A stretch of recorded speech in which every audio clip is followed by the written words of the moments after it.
dia melakukan mediasi sebentar, bermeditasi sebentar, kemudian wujudlah sosok itu yang tingginya itu hampir 2 kali lipatnya Mas Nur. Dia nengok aja sampai ke atas gini. Badannya hitam, gede, berbulu, matanya merah. Mas Nur kalau di saya cerita begini di pinggir kali ini. Basecamp saya belakang rumah, sekarang di pinggir kali, merinding semua saya. Subhanallah, merinding semua ini. Badannya gede banget, itu bisa diibaratkan kalau Mas Nur itu diinjak, karena orangnya kecil ya. Sama saya itu cuman sepundak saya orangnya kecil, rambutnya gondrong, badannya kecil, senyumnya manis gitu, orangnya ramah banget. Tapi itu apa, keilmuannya luar biasa. Itu kalau diinjak Mas Nur ibaratnya plek kayak gitu udah gepeng secara logika.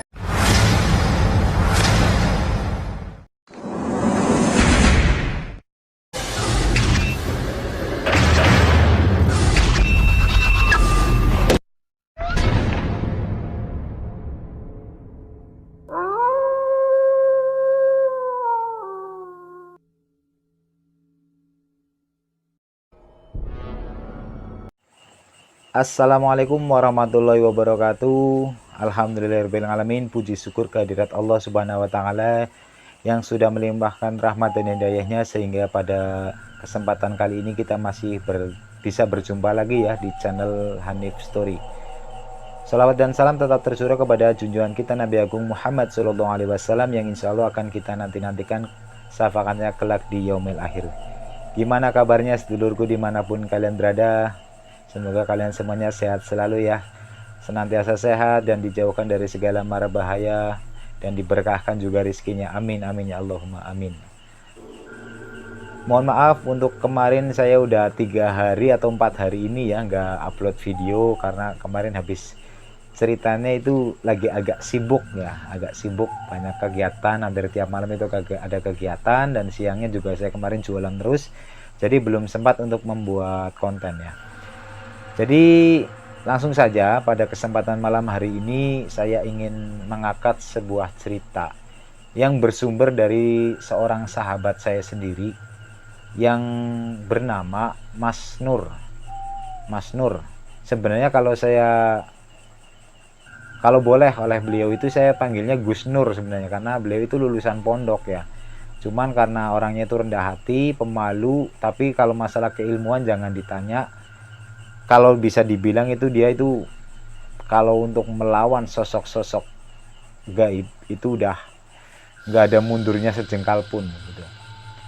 Itu berbekal dari ilmu yang dia dapatkan dulu ketika di pondok pesantren. Oleh gurunya itu diajari tentang tenaga dalam, kemudian wirid-wirid, hisib-hisib, segala macam, itu menjadikan dia itu dengan makhluk gaib itu udah nggak ada mundurnya selangkah pun, walaupun itu ibaratnya sekelas siluman gitu, atau sekelas iblis atau segala macam gitu. Dan beliau itu orangnya pemalu. Jadi saat kemarin sebenarnya saya ingin itu membuat podcast ya, saya itu datangkan narasumber, kita ngobrol di sini, kemudian ada yang bercerita. Namun kebetulan orangnya itu benar-benar pemalu, katanya nggak bisa ngomong di depan kamera. Jadi akhirnya dia cuma menceritakan kepada saya untuk disampaikan, atau saya ceritakan gitu ya, lebih tepatnya untuk saya ceritakan kepada sedulurku dimanapun kalian berada. Dan pada kesempatan malam hari ini saya ingin mengangkat sebuah cerita yang bertemakan pesugihan, atau lebih tepatnya itu ritual togel. Lagi-lagi togel. Jadi di awal cerita ini saya mendapatkan kisah dari Mas Nur ini. Ada seorang buruh bangunan itu sedang banyak kebutuhan, kemudian terlilit hutang juga. Jadi dia itu meminta nomor togel di makam Gunung Gamping, di makam atau petilasan Gunung Gamping yang adanya itu masih di tanah Banyumas di sebelah Sungai Serayu. Dan di sana dia itu melakukan ritual sebagaimana mestinya mereka melakukan ritual seperti itu, bla bla bla bla bla, dan meminta nomor togel kepada sosok yang ada di makam Gunung Gamping. Yang sebenarnya bisa dibilang itu yang memberikan nomor itu bukan dari asli yang bersemayam di situ, tapi seperti biasa ada makhluk-makhluk lain yang berenergi negatif yang memberikan nomor itu. Karena kalau kita bertamu ya, contoh ya, kita bertamu ke rumah seseorang, mau ketemu siapa? Ketemu ibu, silahkan ketemu ibu. Mau ketemu bapak, silahkan ketemu bapak gitu. Contoh seperti itu. Jadi walaupun di situ adalah makam atau petilasan Gunung Gamping, tapi kalau kita ke situ tujuannya untuk hal yang seperti itu, yang menemui beda. Yang menemui itu emang sosok hitam gede katanya. Singkat cerita seperti itu, dia meminta nomor 4 angka dan dikasih. Tapi ternyata si orang ini melakukan suatu kesalahan, yaitu dia menyanggupi untuk memberikan syarat. Syaratnya memang bukan nyawa ya waktu itu. Syaratnya adalah darah ayam cemani. Darah ayam cemani dan lain-lain berupa sesajen seperti itu untuk diberikan setelah nomor itu tembus gitu. Kalau pas ritualnya dia memang membawa seperti bunga dan sebagainya macam atau dupa untuk melakukan ritual. Tapi setelah ritual selesai dan diberi nomor, itu si sosok yang hitam itu meminta darah ayam cemani setelah nomor itu keluar. Dan tapi orang ini karena mungkin nggak tahu cara berpikirnya gimana, sudah dikasih nomor 4 angka, dia beli yang 4 angkanya itu, yang depan itu dirubah karena katanya nggak sesuai dengan yang dia feeling itu. Kayaknya nggak mungkin ini, dia rubah, dibeli 4 angka, 3 angka dan 2 angka, dan yang di nomor depannya itu yang 2 itu dirubah. Dan ternyata sangat-sangat menyesal. Yang paling 2 angka itu dibeli cuman harga 2000 perak, yang kalau dapat katanya itu sekitar 120.000. Yang 2 angka depannya itu salah. Tembus, memang tembus, dan benar-benar 4 angka. 4 angka itu tembus. Tapi karena orang ini merubah sendiri yang 2 angka, padahal dia belinya 4 angka, 3 angka, dan 2 angka. Yang 4 angka ini, yang 2 angka depan itu diganti sama dia. Katanya nggak, kurang pas gitu. Padahal udah dikasih ini sama sosok hitam itu. Kalau dibilang Mas Wowo, iblis dari golongan iblis. 4 angka cuman dipakai 2. Yang 2 ini dia ganti sendiri dan nggak tembus. Padahal dia belinya 4 angka, 3 angka, dan 2 angka. Yang tembus ini cuma 2 angkanya. 2000 perak. Jadi cuman mendapatkan uang 120.000. Itu menurut pengakuan dari si pelaku ritual itu.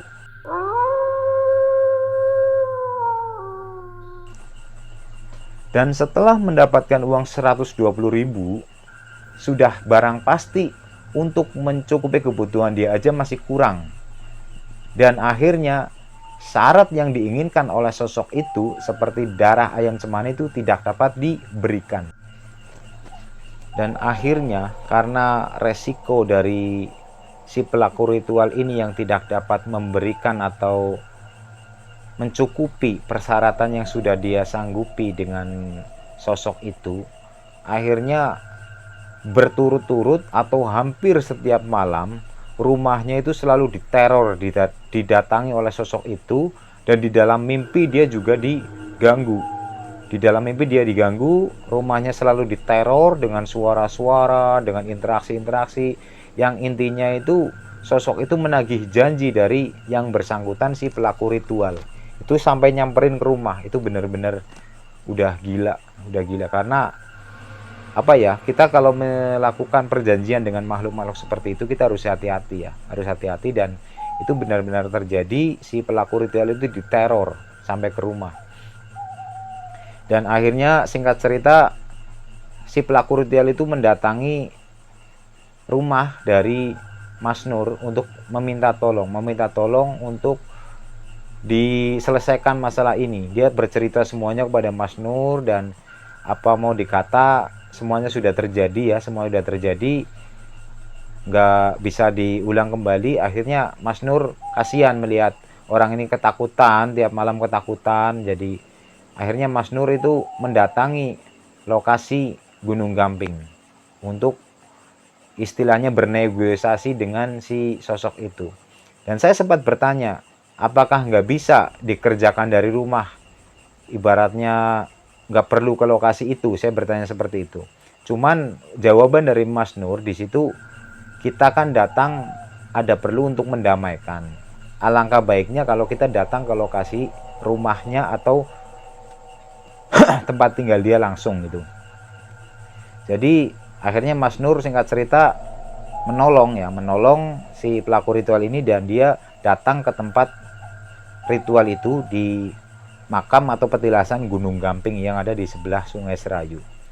Dan sampai di sana dia langsung disambut oleh sosok hitam besar yang itu Mas Nur, karena maaf ya, karena dia sudah mempelajari hal-hal seperti itu, dia masuk lokasi, dia melakukan mediasi sebentar, bermeditasi sebentar, kemudian wujudlah sosok itu yang tingginya itu hampir 2 kali lipatnya Mas Nur. Dia nengok aja sampai ke atas gini. Badannya hitam, gede, berbulu, matanya merah.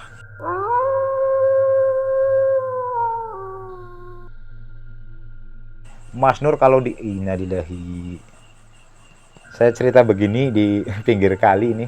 Basecamp saya belakang rumah, sekarang di pinggir kali, merinding semua saya. Subhanallah. Merinding semua ini. Badannya gede banget, itu bisa diibaratkan kalau Mas Nur itu diinjek, karena orangnya kecil ya. Sama saya itu cuman sepundak saya orangnya. Orangnya kecil, rambutnya gondrong, badannya kecil, senyumnya manis gitu, orangnya ramah mah, tapi itu apa keilmuannya luar biasa. Itu kalau diinjak Mas Nur ibaratnya plek kayak gitu udah gepeng itu. Secara logika. Tapi karena beda cerita ya, gini di sini adunya bukan adu jotos, ini adunya adu keahlian atau kemampuan atau kesaktian ya. Jadi di situ Mas Nur sama sekali nggak gentar. Datang ke situ dan bertemu dengan sosok yang tinggi besarnya itu hampir 2 kali lipatnya Mas Nur itu. Mas Nur mengatakan bahwa sebagai utusan atau teman dari si pelaku ritual itu meminta maaf dan menceritakan kronologisnya kepada si sosok ini, agar permintaan dari si sosok itu dihapuskan atau dibatalkan, supaya tidak meminta lagi si darah ayam cemani itu, dan dengan berbagai macam sesajen yang dia minta itu supaya dibatalkan, karena uang yang didapatkan cuma 120.000. Tapi ternyata si sosok hitam ini tetap nggak terima, karena dia sudah memberikan 4 angka dengan nomor yang benar, cuman ini kesalahan dari si pelaku ritual yang mengganti sendiri yang 2 angka depannya sih. Jadi akhirnya tidak dapat uang yang banyak, jadi tidak bisa membeli ayam cemani itu karena kesalahan dari si pelaku ritual, bukan dari si pemberi nomor itu atau si sosok itu. Dan singkat cerita, setelah dinegosiasi, tetap si sosok ini tetap nggak mau. Sampai kapanpun kalau dia memang nggak bisa memberikan syaratnya atau darah ayam cemani itu, maka akan diganggu terus menerus sampai kapanpun seperti itu, sampai benar-benar diberikan gitu, diteror terus gitu. Karena memang pekerjaan mereka, ya sebenarnya sih bukan pekerjaan mereka ya, kalau mereka sudah sama lah kayak manusia lah, kalau udah disakiti ya pasti ya bisa terjadi seperti itu, marah dia, si sosok ini marah intinya. Dan kemudian dinegosiasi oleh Mas Nur, sosok itu tetap tidak mau. Jadi akhirnya Mas Nur membuat perjanjian lagi dengan sosok itu. Berarti begini, kalau kamu bisa mengalahkan saya, saya lepas tangan, silahkan. Kamu mau ganggu kek, mau teror kek, mau apa teman saya, silahkan. Tapi kalau kamu kalah, jangan pernah mengganggu teman saya lagi. Dan dia mengiyakan sosok itu. Dan saya tanya, bisa nggak terjadi kalau misalkan dia kalah tapi dia masih tetap mengganggu? Kata Mas Nur begini, jadi sosok hitam ini yang tinggi besar ini kalau menurut golongan makhluk itu termasuk kesatria. Jadi walaupun dia itu tampangnya berbulu dan matanya merah apa segala macam, dia punya jiwa kesatria. Dia memegang janji, kalau sudah berjanji, makanya yang tadi perjanjian sudah ayam cemani, kalau nggak ditepati dia kejar terus. Begitupun pula tadi, Dia sudah berjanji kalau dia kalah, dia nggak akan mengganggu. Dia nggak akan mengganggu. Makanya bertarunglah di situ. Bertarung, mereka berdua itu bertarung antara Mas Nur dengan sosok hitam itu, sampai Mas Nur itu menceritakan kepada saya dia sampai muntah darah karena saking dahsyatnya energi dari si sosok hitam gede itu. Ibaratnya sekali sentak aja Mas Nur itu mental itu. Tapi karena Mas Nur sudah mempelajari ilmu tenaga dalam dan dikir-dikir hisip-hisip yang untuk memperkuat diri untuk melawan hal-hal seperti itu, alhamdulillah sosok itu bisa dipukul mundur. Dan waktu itu Mas Nur mengira sudah selesai karena sosok hitam itu udah mundur. Ternyata mundur dalam artian dia udah hampir kalah gitu ya. Ternyata sosok-sosok yang lain itu yang mungkin pengawal atau keluarga dari sosok hitam ini nggak terima dan mereka mengkroyok Mas Nur.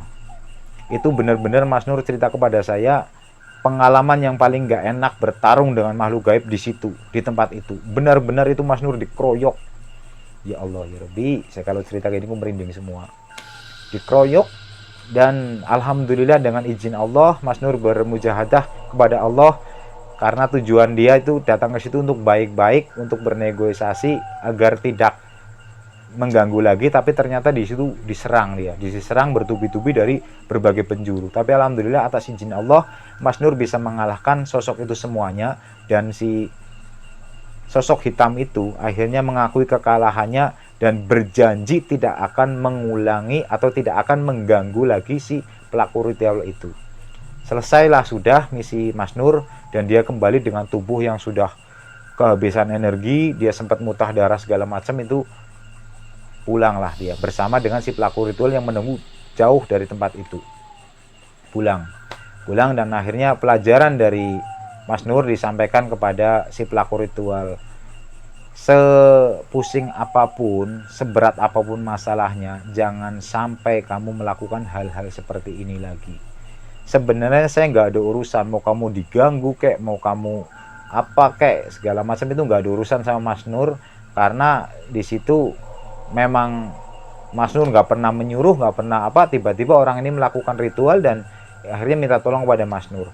Tapi sebagai jiwa manusia, Mas Nur itu yang saya akui orangnya itu dari jiwa sosialnya itu bagus ya, dia ingin menolong saja. Tapi setelah dia menolong, Mas Nur kemudian menyampaikan untuk jangan pernah mengulangi hal seperti ini lagi, karena resikonya itu berat dan taruhannya itu bisa nyawa.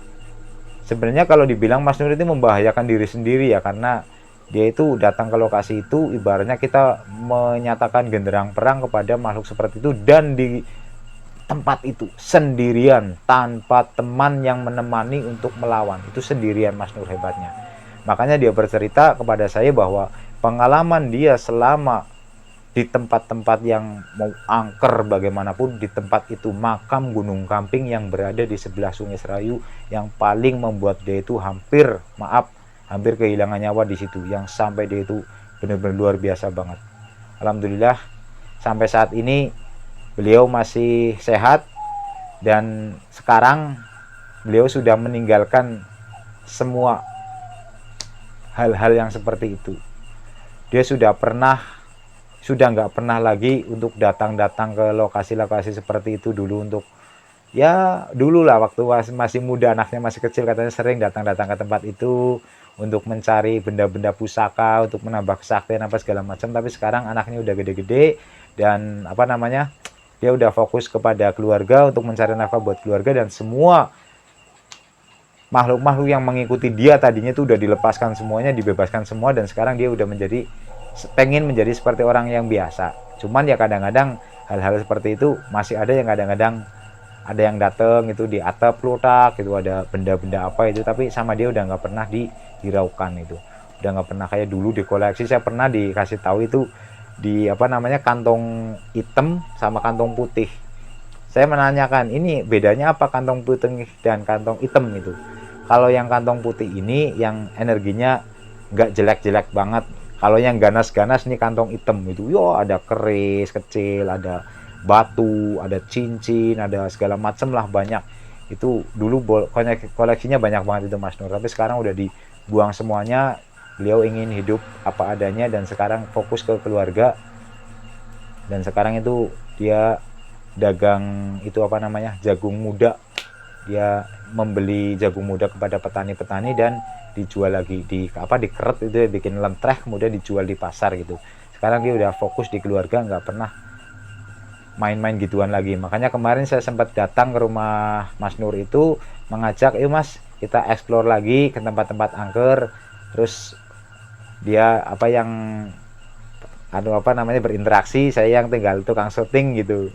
Tapi katanya udah nggak mau, saya udah pensiun seperti itu. Jadi hikmah dari video ini, mari bersama-sama saya mengingatkan diri saya pribadi, dan jika memang berkenan saling mengingatkan lah kepada kalian semuanya juga, sedulurku dimanapun kalian berada, subscriberku pun ataupun yang belum subscribe, jangan pernah kita melakukan ritual-ritual seperti itu ya, karena itu sangat-sangat dilarang oleh agama. Kembali lagi saya tekankan di sini, jangan pernah ritual-ritual seperti itu, pencarian nomor dan sebagainya, jangan pernah, karena itu sangat dilarang oleh agama. Seperti itu ya. Mohon maaf bila ada salah-salah kata dari saya. Perjumpaan kita pada malam hari ini cukup sampai di sini dulu, karena merinding saya nggak sembuh-sembuh, karena ini lokasi basecamp ini saya baru ya di sini, di samping kali, belakang rumah saya kali, dan saya di belakang sini masih ya. Dan bagi sedulurku dimanapun kalian berada yang sudah subscribe channel saya, sedulurku mohon dibantu like-nya dan komennya ya. Dan bagi yang baru menemukan channel ini yang belum subscribe, mohon dibantu subscribe-nya ya, biar channel ini makin berkembang dan saya semakin semangat untuk mengupload videonya. Oke, terima kasih sekali lagi, saya ucapkan terima kasih buat kalian semuanya. Mohon maaf saya masih banyak salah kata. Salam santun, salam seduluran selawase. Wassalamualaikum warahmatullahi wabarakatuh. Ciao.